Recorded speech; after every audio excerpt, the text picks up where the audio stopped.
La transition n'est pas légale. Le CNRD n'a pas d'agrément. Vous n'avez pas la prétention de nous imposer une quelconque légalité parce que les organisations politiques sont plus vieilles que la junte militaire et elles sont plus légitimes. Il avait d'ailleurs eu ces propos qui avaient marqué les esprits. La justice sera la boussole qui orientera les Guinéens.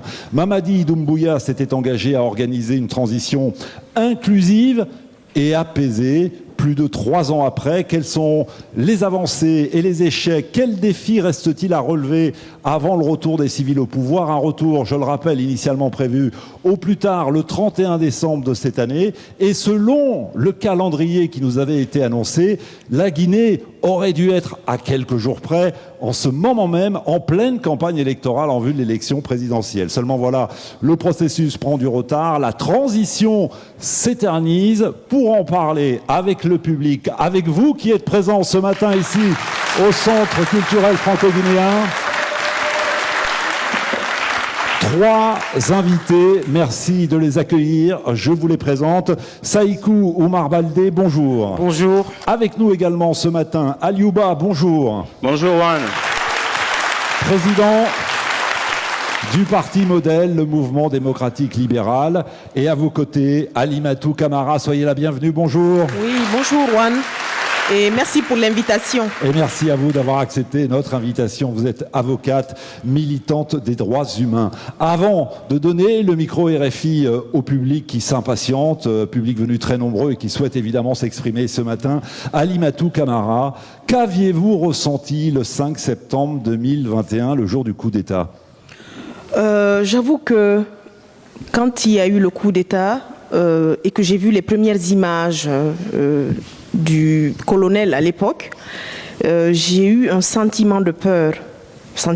Parce que il était quand même à la tête des forces spéciales. Et pour moi, ces personnes-là n'étaient pas des personnes fréquentables. Et j'ai suivi, j'ai vu qu'il y avait plutôt de l'euphorie. Mais moi, je suis un peu du genre réaliste. Parce que j'ai compris qu'en 84, on était tous contents. En 2008, on était tous contents. Et je me disais qu'il fallait quand même qu'on gagne en maturité et qu'on observe pour une fois. Donc j'ai observé et je n'ai pas été surprise de la suite des choses. Parce qu'en Guinée, on a quand même un système de gouvernance civilo-militaire qui est un système qui n'est pas tendre avec les populations. Et on va en parler évidemment tout au long de l'émission. C'était, je le rappelle, le 3e coup d'État de l'histoire de la Guinée. Senkoun, bonjour. Juan, bonjour à tous les auditeurs. Vous avez applaudi le coup d'État de septembre 2021 ou au contraire, comme Alimatou Camara, vous étiez inquiet?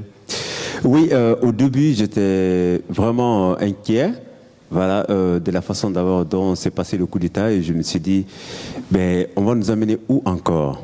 Parce qu'avec la transition, je me suis toujours dit personnellement que ce n'est pas du tout la solution pour mener un pays à bon port. Parce que avec les militaires, c'est toujours un peu compliqué, c'est musclé même parfois. Oui. Pourtant, il y avait beaucoup de monde dans la rue pour applaudir ces militaires. Oui, bien sûr, il y a eu beaucoup. Ça a été aussi le cas pour d'autres. Hein. Les autres coups d'État ont été aussi applaudis de la même façon. Mais sauf que les résultats n'ont pas toujours été ce que la population s'attendait. Ouais. Ça veut dire qu'aujourd'hui, vous n'êtes pas surpris qu'à la mi-novembre, on n'ait aucune date dans le viseur pour savoir quand est-ce que cette transition se terminera? Ah non, pas du tout. Moi, d'ailleurs, comme je l'ai dit, moi, je suis pas déçu, mais au fait, je suis impatient que ça se termine. Oui. Parce qu'il y a ces choses pour que nous puissions construire pour le pays. Il faudrait que nous puissions passer la main aux civils. Aliouba, qu'avez-vous ressenti en septembre 2021? Le matin du 5 septembre, honnêtement, je n'étais pas surpris parce que tout le monde voyait que la situation se détériorait et que le système s'était gangréné de l'intérieur et que le régime était très affaibli suite à la mobilisation citoyenne, politique et citoyenne dans le cadre du FNDC contre le 3e mandat et le changement de la Constitution. 3e mandat d'Alpha Condé. 3e mandat d'Alpha Condé, l'ancien président. Et il se trouvait que ceux qui tournaient autour du pouvoir n'étaient plus sérieux avec le président, donc c'était un régime qui était en sursis. Et ce qui m'a rendu Donc vous n'avez un peu pas été plus surpris, vous, par ce non, coup d'État? pas vraiment surpris, parce que quelques jours avant le coup d'État, dans un média du pays, je me disais que tout semblait aller dans tous les sens et que le président ne contrôlait plus la situation. Mais j'ai eu un sentiment de prudence, d'autant plus que ce sont les mêmes éléments qui alimentaient le système qui se sont présentés aux Guinéens comme étant les responsables du coup d'État.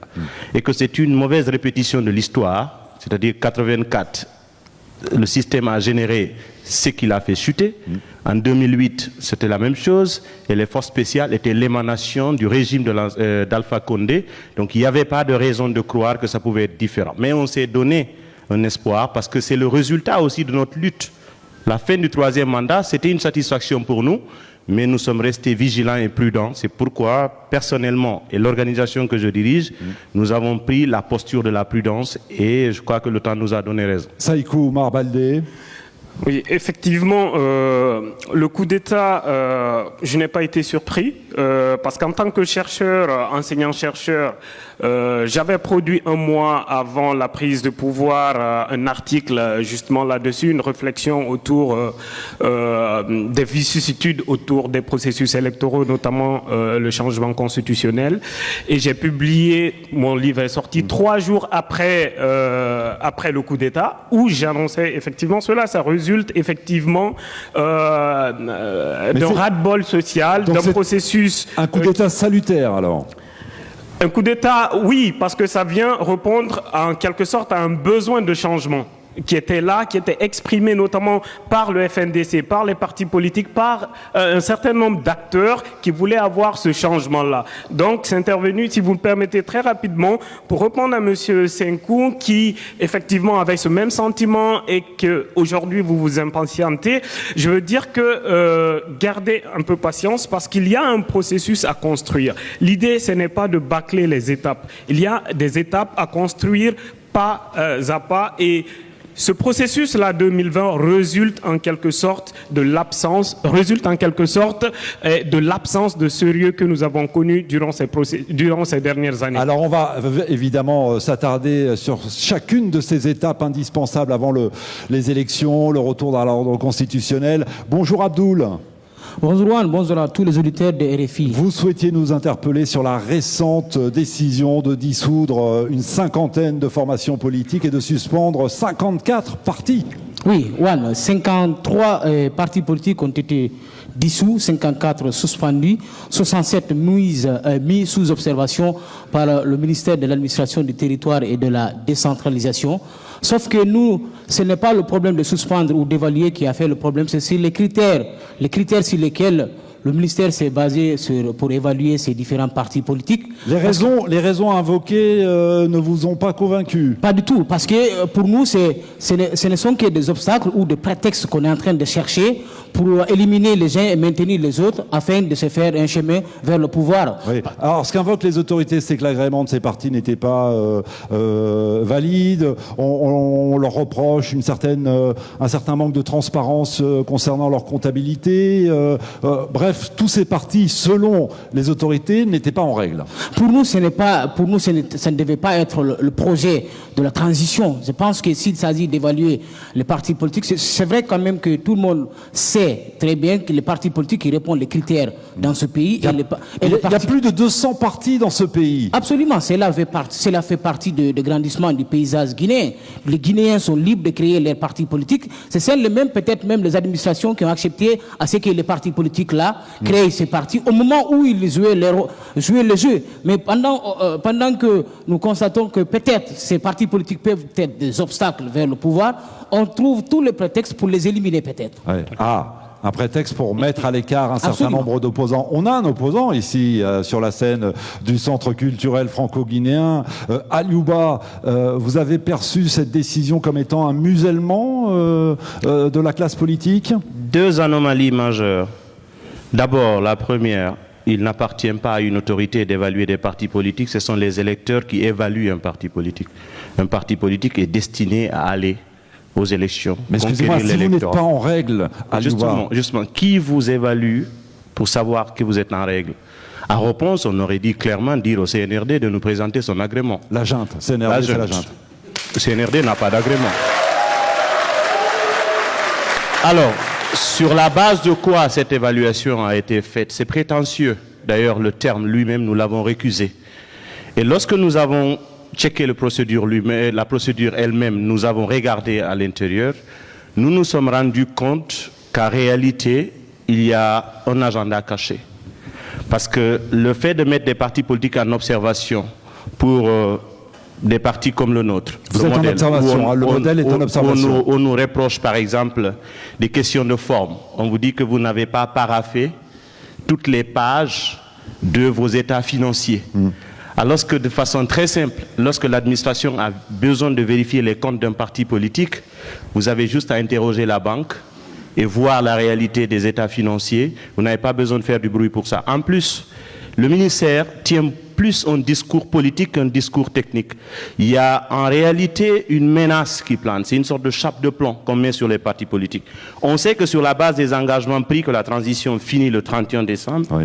Le chef de la junte, le général Mamadi Doumbouya, avait dit clairement qu'il ne passerait pas un jour de plus à la tête de la Guinée après le 31 septembre. Jusqu'à preuve du contraire, nous nous en tenons à ça. Maintenant, trouver de quoi occuper les partis politiques pour leur dire attention, si vous vous bougez, on va vous éliminer. On va leur rétorquer clairement que la transition n'est pas légale, le CNRD n'a pas d'agrément, vous n'avez pas la prétention de nous imposer une quelconque légalité parce que les organisations politiques sont plus vieilles que la junte militaire et elles sont plus légitimes. On va donner la parole à Alimatou Camara et au conseiller du Premier ministre dans un instant, mais je voudrais qu'on retourne au public qui s'impatiente. Bonjour Alpha. Oui, bonjour Juan, bienvenue à toute l'équipe d'Appel sur l'actualité à Conakry. Vous aussi, vous souhaitiez réagir sur cette décision concernant les partis politiques? Oui, j'ai salué cette décision avec d'autant plus de raisons qu'en 2020, j'ai fait mémoire de master en sciences politiques dont la thématique portait sur les partis politiques en Guinée. Soit dit en passant. Alors, jusqu'au mois d'octobre 2020, il y avait 184 partis politiques. Aujourd'hui, plus. Et sur l'ensemble de ces partis, il n'y a pas 5, et je suis formel dans ce que je suis en train de vous dire, il n'y a pas 5 qui sont capables de tenir des assemblées générales hebdomadaires pendant toute l'année. Alors qu'un parti politique, au minimum, ce sont des militants, c'est l'implantation, c'est l'éducation politique des militants, mais aussi et surtout la participation aux élections. Malheureusement, le désordre y est tel qu'il est devenu très compliqué de saisir le système des partis guinéens, tant sur sa nature, sa composition et son orientation. Donc ce toilettage de la scène politique guinéenne était nécessaire? Très très nécessaire parce que les partis politiques ont une autonomie de gestion, c'est normal, mais pourvu qu'ils respectent le cadre normatif établi. Il y a une charte des partis politiques qui existe depuis 1990 avec la réintroduction du multipartisme en Guinée. Mais aujourd'hui, cette charte elle est mise à côté. Les partis politiques préfèrent plutôt utiliser les statuts et règlements intérieurs de leur propre parti que de se faire diriger par la charte des partis politiques. Je voudrais qu'on entende Alimatou Camara, l'avocate que vous êtes, la militante des droits humains que vous êtes. Comment a-t-elle réagi en apprenant cette décision? Bon, moi je prends cette décision avec beaucoup de pincettes parce qu'en fait, aujourd'hui, c'est bien beau de vouloir faire un toilettage des partis politiques. Mais aujourd'hui, on est quand même dans un contexte, il ne faut pas se tromper. Ce contexte est que le général qui est au pouvoir va certainement se présenter aux futures élections. Et aujourd'hui, on est face à une administration, un ministère de l'administration du territoire qui est quand même juge et parti. Et ça, c'est extrêmement compliqué. On a beau vouloir dire aujourd'hui que les partis politiques ne respectent pas les règles, que les partis politiques ne sont pas dans les normes, mais il faut quand même dire qu'aujourd'hui, ceux qui sont censés incarner une certaine légitimité pour le dire, eux-mêmes ne respectent pas leurs paroles. Saïkou Oumar Baldé, officiellement, il s'agit d'assainir la classe politique, mais est-ce que ce n'est pas, comme le disait un auditeur tout à l'heure et Aliouba, une façon de mettre la pression sur ces partis et de les museler? Alors moi je suis totalement en désaccord avec cela parce que pour une première fois en République de Guinée, il y a eu un processus d'évaluation des partis politiques sur la base de la charte des partis politiques, notamment la charte qu'on appelle la loi L 91 001, en son article 21. plus précisément, qui donne cette compétence au ministère de l'Intérieur. Donc c'est le ministère de l'Administration. Excusez-moi, est-ce que c'est aux militaires, est-ce que c'est à la junte de gérer qui est apte ou pas apte à diriger un parti politique ou avoir un parti? Justement, il y a une administration qui existe. Et je tiens à préciser quand même, j'ai suivi tout ce processus-là et lors de la restitution des résultats, les acteurs ont été invités. Et les partis politiques, la plupart des partis politiques ont salué la démarche. Alors, c'est la première fois, pour la première fois. Maintenant, le processus est-il perfectible? Tout processus est perfectible, mais ça montre le ton. Parce que, je vous rappelle juste, en 2023, j'ai publié le dictionnaire des partis politiques en République de Guinée. Donc, le travail que vous avez eu beaucoup de travail à faire parce qu'il y avait plus de 200 partis. Effectivement. Alors. Donc, sur les résultats publiés, là, il y a aujourd'hui une cellule dédiée aux contestations. Mais parmi les partis qui ont été dissous, il n'y a pas eu de contestation. Oh, ça c'est pour vous dire qu'il y a des entités qui existent. On a entendu ici et là des partis dissous qui évidemment sont vent debout et en colère après une telle décision. Aliouba, très vite et on redonne le micro au public. Non, la procédure elle-même souffre de beaucoup d'insuffisances. D'abord, le ministère a avoué, ils ont utilisé un logiciel standard et ils ont appliqué les mêmes résultats à l'ensemble des partis politiques évalués. Lorsqu'on reproche à un parti politique de n'avoir pas tenu un congrès, d'abord, il n'appartient pas, et M. Baldé ne peut pas le prouver, il n'appartient pas au ministère de déterminer quand est-ce qu'un parti politique doit organiser un congrès. L'organisation du congrès d'un parti politique relève des statuts du parti politique. Un parti peut décider de ne pas tenir un congrès. Donc, les arguments qui ont été utilisés sont légers. Raison pour laquelle nous avions dit au ministère, si vous vous adossez à la loi, faites accompagner d'une argumentation juridique des reproches que vous formulez. Ils ne l'ont pas fait. Alors, M. Baldé vous répond très vite. Très rapidement, je veux dire que l'exercice, le fonctionnement des partis politiques est quand même encadré par cette administration-là qui doit avoir un regard sur leurs activités, sur le contenu. De toutes les façons, vous ne serez pas d'accord et ce n'est pas le but de l'émission de vous mettre d'accord. En tout cas, le public, ce qui est sûr, souhaite prendre le micro. Je vois que Saliou, avec sa super casquette et le micro RFI, attend avec impatience. Bonjour Saliou. Bonjour M. Gomez et bonjour à tous ceux qui sont là. On retrace ensemble ces 3 années de transition. Il y a un fait qui vous a marqué, c'est le procès du 28 septembre. Effectivement, ce procès m'a marqué. Moi, je me dis tout simplement que ce gouvernement de transition n'est pas l'équipe habilitée à organiser un procès d'une telle envergure. Pour moi, il fallait laisser les civils venir organiser une élection libre et transparente afin qu'un civil vienne aisément organiser. Saliou, vous êtes mieux placé que moi pour le savoir. Avant la junte, il y avait un civil au pouvoir, Alpha Condé. Alpha Condé a tout fait pour repousser l'organisation, la tenue de ce procès tant attendu en Guinée. C'est pour cela que je dis un autre civil devait venir pour organiser, parce que lui-même en question, il devait répondre. Il a quoi répondre dans ce procès. Il y a aussi le ministre de la Défense à l'époque d'alors qui devait aussi répondre certaines questions. Et qui était aux responsabilités au moment d'Alpha Condé. Nous avons une avocate sur ce plateau qui a été justement avocate des partis civils, Alimatou Camara. C'est vrai que au début, pour avoir fait plusieurs émissions évidemment sur la Guinée, et nombreux étaient les auditeurs qui disaient: on n'imagine pas un militaire organiser un procès qui forcément jugera et peut-être condamnera d'autres militaires. Bon, je pense qu'on a tous eu le même sentiment au départ, quand il y a eu l'ouverture du procès. D'ailleurs, ça a été une ouverture précipitée. La plupart des acteurs sont d'accord là-dessus. Mais ce qui est sûr, c'est qu'il y avait quand même une attente de justice. Et ça, il faut le comprendre. Les victimes avaient soif que cette affaire soit jugée. Et voilà, on a eu un gouvernement civil pendant plus de 10 ans ou 11 ans. Et le procès n'avait pas été ouvert. Je crois qu'il y avait quand même une attente de justice. Et voilà, le contexte politique peut certainement justifier l'ouverture du procès. Mais on sait tous qu'en fin de compte, le but, c'était peut-être des calculs politiques. Saïkou Omar Baldé, oui, ce procès est à mettre au crédit de la junte. Moi, je pense qu'il faut saluer le courage quand même du CNRD d'avoir organiser ce procès-là. Je rejoins Maître, il y avait un besoin de justice sociale, il y avait un besoin de justice. Pendant 10 ans, on a connu le régime de Alpha Condé, mais qui n'ont pas pu organiser ce Alpha Condé a plusieurs fois promis l'organisation de ce procès. Donc, c'est à mettre quand même au crédit du CNRD et saluer le courage dans le cadre de l'organisation de ce procès-là. Aliouba, sur le procès et même sur le verdict. Pour un pays qui a toujours vécu dans l'impunité garantie aux dirigeants, nous avons salué par principe que le procès ait pu se tenir. Mais l'inquiétude que nous avons aujourd'hui, parce que parmi les objectifs qui étaient attendus de ce procès, c'est la garantie de non-répétition des mêmes crimes. Nous sommes en train de vivre sous une autre transition qui a déjà à son actif, selon des rapports clairement établis, plus de 60 Guinéens qui ont été tués et pour lesquels il n'y a pas de justice. Alors que le capitaine Dadis a été condamné pour sa responsabilité de commandement.